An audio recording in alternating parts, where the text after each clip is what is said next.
This video is brought to you by Dr. Kristen R. Bromley's Guitar Method Book Series and Online Music Academy.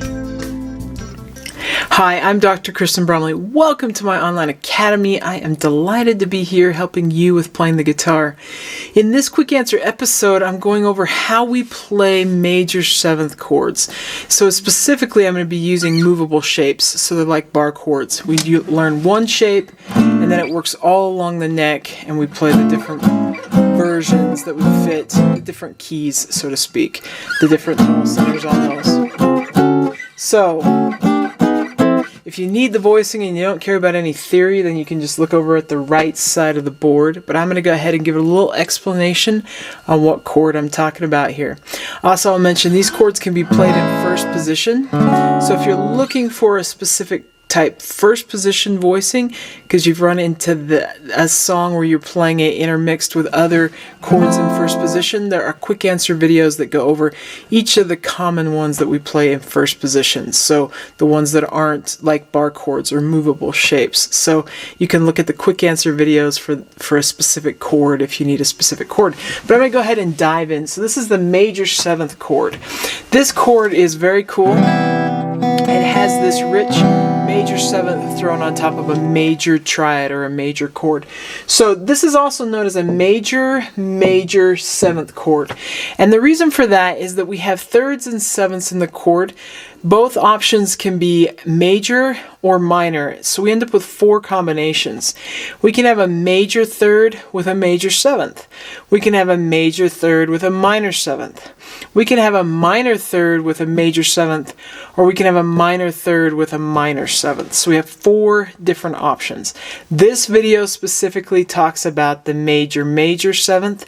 There are videos that will talk about all the other combinations that are out there. So major seventh. So what that comes down to is the major seventh chord comes right out of the steps of a major scale. We take the first, third, fifth, and seventh steps of that scale. Intervallically speaking, meaning what we call the distance between pitches.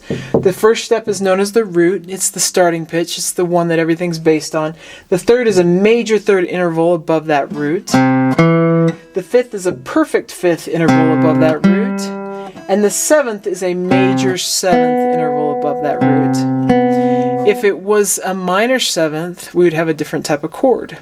So I was just exemplifying that in C, so this would be a C major 7. Would have the root 3, 5, major 7. Isn't that beautiful? I love these chords. I play these chords every day. Major 7th chords, probably every day that I play the guitar. Guarantee 99.9% of the time I will have a major 7th chord sometime during the day. They're just gorgeous. So the chord symbol. With the chord symbol, the first thing we're going to see is the name of the root. So if we're talking about a B flat chord, it's going to be a B flat. If we're talking about a C, C, F sharp, F sharp. Of course, C sharp or D flat or A flat or so on and so forth. B, whatever that note is, that is the root note of the chord, that's what we're going to see written first.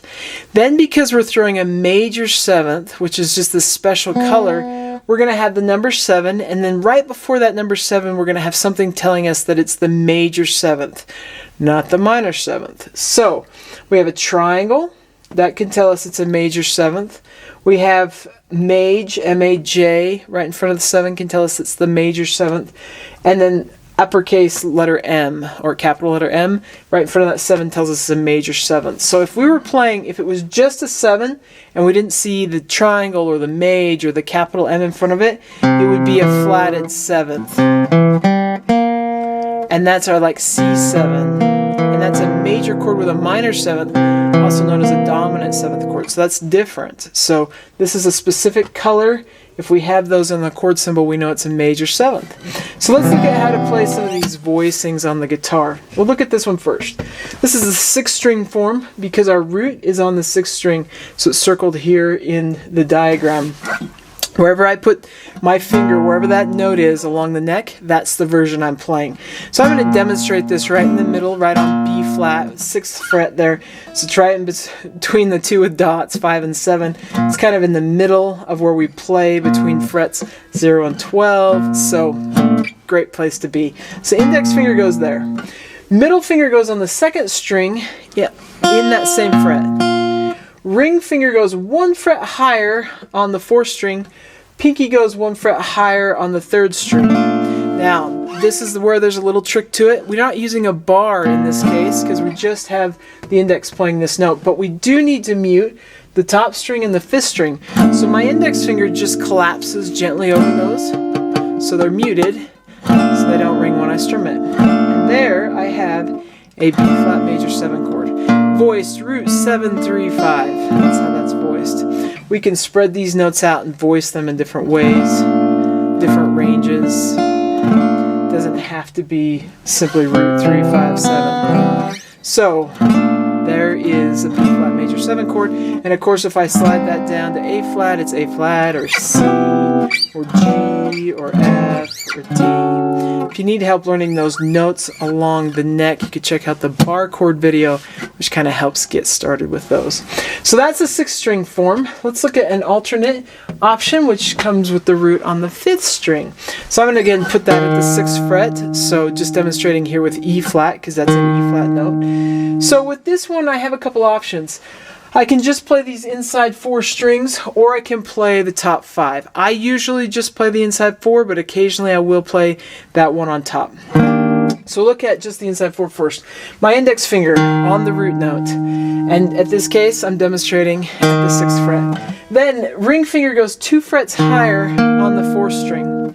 Middle finger goes 1 fret higher at the 7th fret, and pinky on the 3rd string, and then pinky goes on the 2nd string 2 frets higher than where my index is, and I have root 5 7 3, another beautiful major 7th voicing. Love that sound. With this one I could put the 5th doubled on top if I do a bar, if I bar over, and you can get that note in there. The only time I use that note is if I'm playing a melody that I'm harmonizing, and that's in the melody. Otherwise, I think it sounds richer just to play the inside 4 and let my index finger just collapse on that high string. So that's a major 7th, and yes, this one moves around. So here's a C at 3rd fret, 3rd position, 3rd fret on the 5th string is a C, so here's C major 7, or 8th fret I have F, or F sharp, or G, or E flat. So that's how that works. These chords are some of my favorite. I hope that helps. Hope you're having fun with the guitar. Hope to see you again. If you found this video helpful, please hit the like button and subscribe to the channel. For more in-depth lessons and to progress through a free guitar course, check out my Guitar 101 series on YouTube and my guitar method books, which all come with access to hours of in-depth video lessons. You can find more information about me and my products at KristenBromley.com. Take care.